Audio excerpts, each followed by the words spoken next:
Oi, pessoal! Hoje nós vamos aprender a como instalar TV Express no MXQ Pro 4K.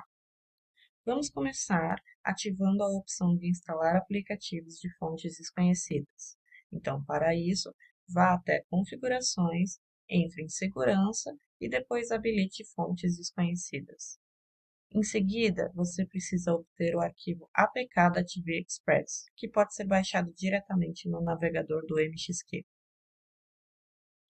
Depois que o arquivo estiver no dispositivo, abra o gerenciador de arquivos, encontre o APK na pasta de Downloads, selecione o arquivo e toque em Instalar. Aguarde a instalação e abra o aplicativo.